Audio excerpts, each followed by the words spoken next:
This is Corella again. I hope you had enough time to at least look at the verbs and have an idea what we're talking about today. We're going to be talking about pronominal verbs. Now, pronominal verbs are different in Spanish than in English. And I find that a lot of students who speak English really don't know what pronominal verbs are even in English. So I find that it's easier first to explain what it is in English so that when the student is trying to learn how do you say it in Spanish, they'll have something to hold on to. Okay, now pronominal verbs are verbs that take the reflexive pronoun. Okay, and the reflexive pronoun in English is myself, yourself, himself, not his self. A lot of Americans say his self. That is incorrect. It's himself, herself. When you go plural, the F becomes a V, and then you add an ES. Ourselves, yourselves. Yourself is singular for you. And yourselves, because if you remember you, the subject pronoun, personal pronoun, is singular and plural. And the last one, themselves. Now, pronominal verbs in English are some pronominal verbs. There's different classifications. Let me start with that. I'm getting myself mixed up here. There are different classifications. One classification is reflexive verbs. Now, reflexive verbs usually mean that the subject and the object are the same. That is, that the action refers back to the object, to the subject and the object. Okay. For example, which is not very nice, right? I killed myself. So I, the subject, the action is kill, right? And I didn't kill someone else. The action refers back to what I did to myself. I killed myself. Both Spanish and English have reflexive verbs, but the difference is which verbs are reflexive. They're not the same. And another thing too is that Spanish uses reflexive verbs much more than English does.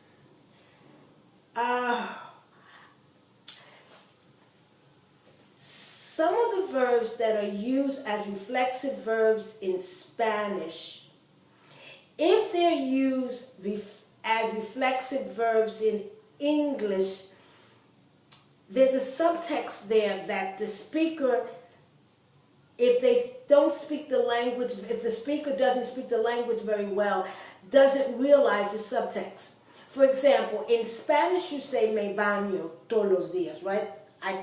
I shower, I take a bath, or I bathe myself every day. And you use bañar, because it's bañarse, when you're talking about what you do to yourself, right? Or me acuesto, no? I go to bed or I lie down, right? If you use those verbs in English reflexively, the subtext is, for example, me baño, okay, or me bañé hoy.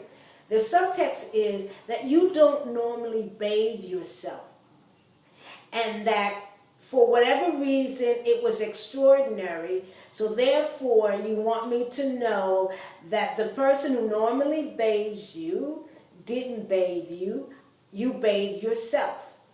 But if you just normally bathe yourself every day, you would just say, you know, I took a shower, or I took a bath, or I washed up. But you don't make it reflexive. Because when you make it reflexive, you're telling me indirectly that you do not normally do this. You're doing it because it's extraordinary. The person who would use that reflexively, like me bañé hoy, right? A little girl or a little boy who normally has his mother or father bathe him, But for whatever reason, you know, he says, today, no, mama, no. Me voy a bañar solo, right? I'm going to do it by myself. I don't need your help. So he comes downstairs, and the little boy comes downstairs, the little comes and says, look, mommy, look, daddy, I bathed myself. Me bañé. I bathed myself today. That would be okay. Because he's saying that normally you do it, but I'm becoming a big boy, I'm becoming a big girl. Or someone, let's say, who is old enough to bathe him or herself, but maybe because of sickness or because of disability, they haven't been able to do so. And the person says, no, no, no, to the nurse or to the family member. No, no, no, I don't want you to bathe me today. I'm well enough now, I can bathe myself. Otherwise, you don't use it. But there are verbs that you do use when you're talking about when the subject and the object are the same person. So I put on the board here, that's why I gave about 10 seconds before I came on in front of the video to give you time to look at these verbs. These are verbs which are normally reflexive in English. That is when the subject and the object are the same.